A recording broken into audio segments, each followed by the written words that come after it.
The lawyer says a dead man left me $3 million. I've never heard his name before. Robert Pearson, the lawyer repeats. He specified you in his will. Everything goes to Claire Mathis.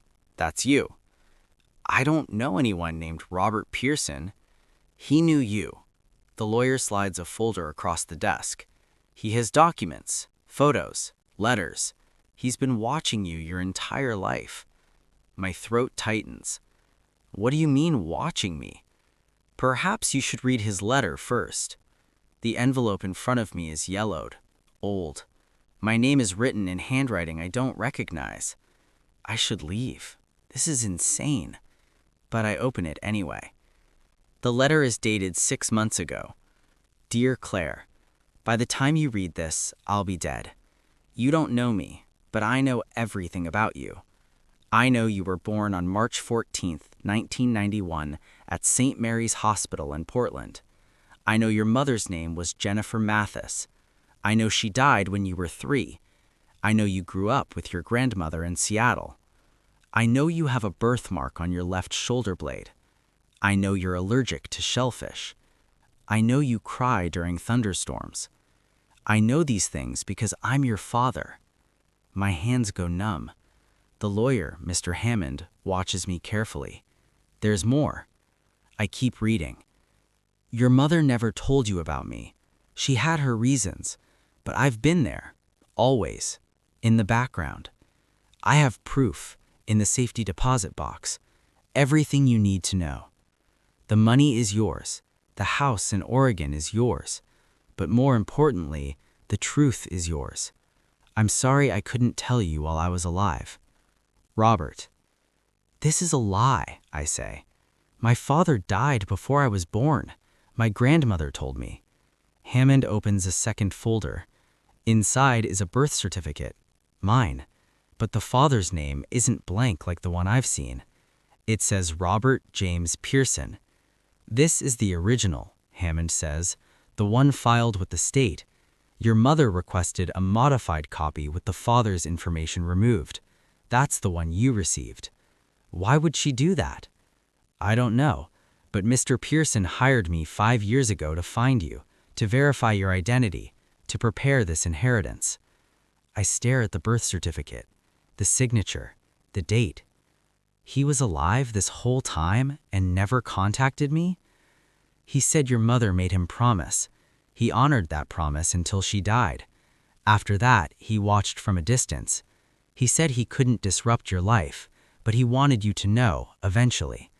Hammond slides a key across the desk. The safety deposit box is at First National.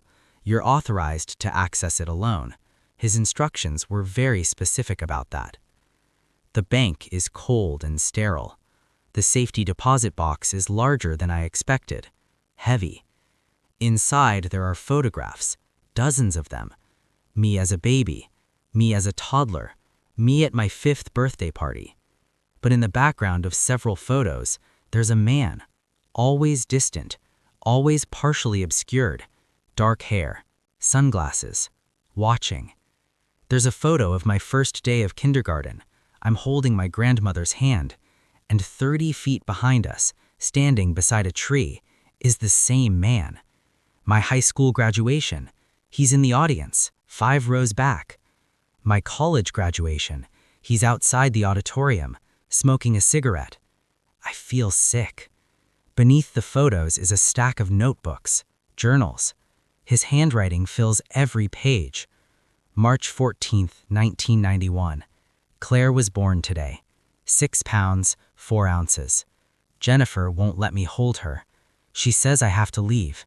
She says I'm dangerous. July 2nd, 1994. Jennifer died last night. Car accident. I wanted to take Claire, but Jennifer's mother knows about me. She'll never let me near her. Maybe that's for the best. September 8th, 1996. First day of kindergarten. Claire looks happy. She held her grandmother's hand the whole way. I stayed back. I promised Jennifer I wouldn't interfere, but I can watch. I can make sure she's okay. Page after page, year after year. My entire life documented by a stranger. No, not a stranger. My father. There's a letter dated 5 years ago, addressed to my grandmother. It was never sent. Mrs. Mathis, I know you hate me. I understand why. But Claire deserves to know the truth. Jennifer made me leave because she was afraid, not of me, of what I knew.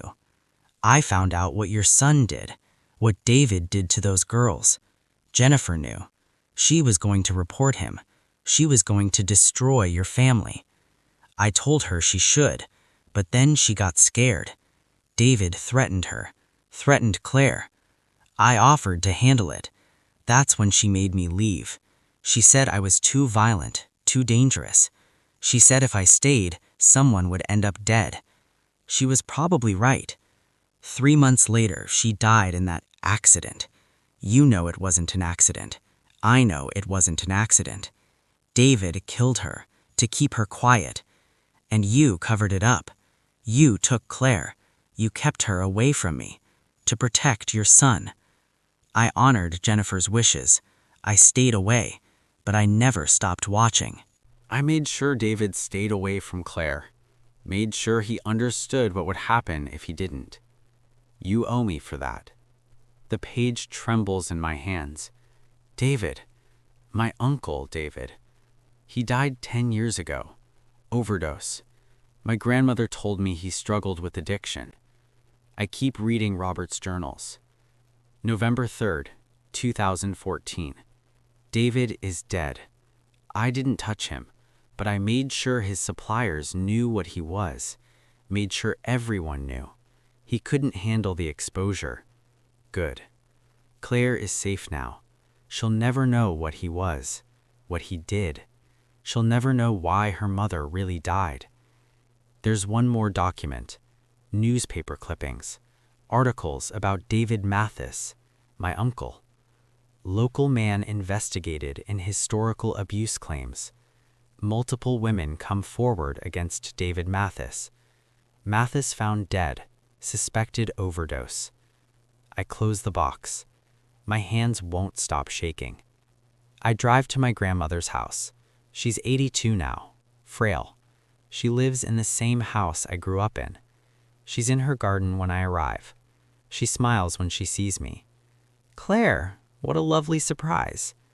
I don't smile back. Tell me about Robert Pearson. Her face changes. The smile vanishes. Where did you hear that name? He left me everything in his will. $3 million, a house, and the truth. She sets down her gardening shears. Slowly, carefully. Come inside. We sit at her kitchen table, the same table where she fed me breakfast every morning for 15 years. Your mother, she begins. She loved you more than anything. Tell me about David. Grandmother's hands shake. Claire, tell me. She's quiet for a long time. David was sick, she finally says. He had problems with young women, girls. Your mother found out. She was going to report him to the police. And David panicked. He didn't mean to hurt her. The accident, it was supposed to scare her, to stop her from talking, but it went wrong. My stomach turns. You knew. I didn't know until after. By then, she was gone and I had you. I couldn't lose you too. So you covered it up. You protected him. You protected you, her voice breaks. If the truth came out, you'd have been taken by the state, put in foster care. I couldn't let that happen. And Robert? Robert wanted revenge. He wanted to kill David.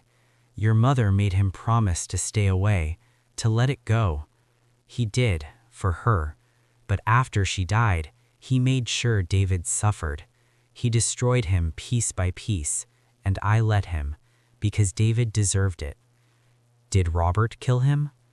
No, David killed himself, but Robert made sure he wanted to. I stand up. My chair scrapes against the floor. All these years, you let me believe my father was dead. You let me believe my uncle was a good man. I was protecting you.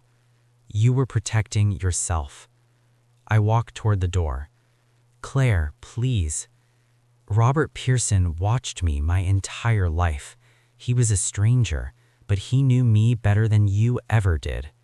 He was dangerous. I turned back. No, he was honest. That's what scared you.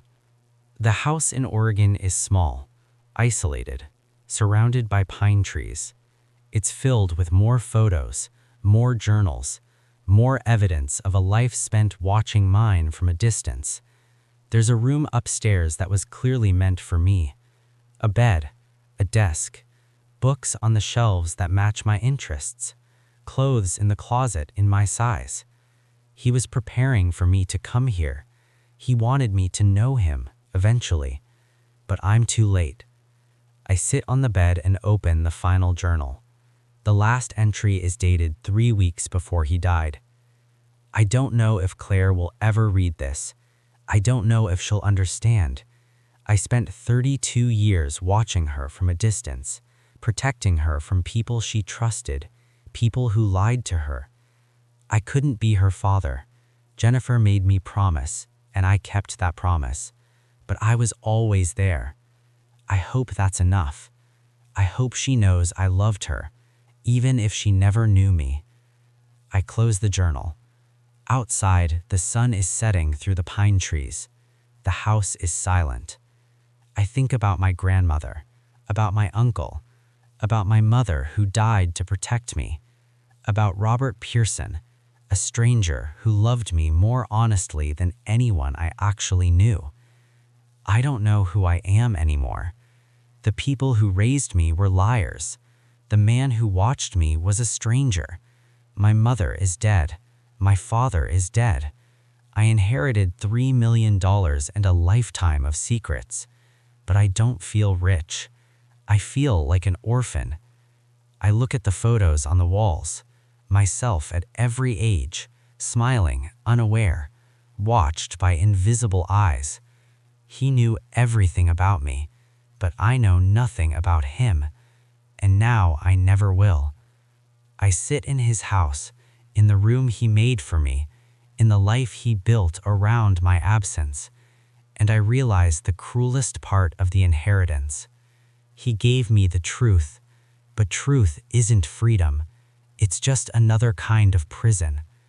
I'll live in this house, spend his money, read his journals, and I'll never know if he was protecting me or just obsessed with me. I'll never know if my grandmother loved me or just needed me. I'll never know who I would have been if my mother had lived. The sun disappears behind the mountains. The house grows dark, and I sit in the room of a dead man who called himself my father, wondering if anyone ever really knew me at all.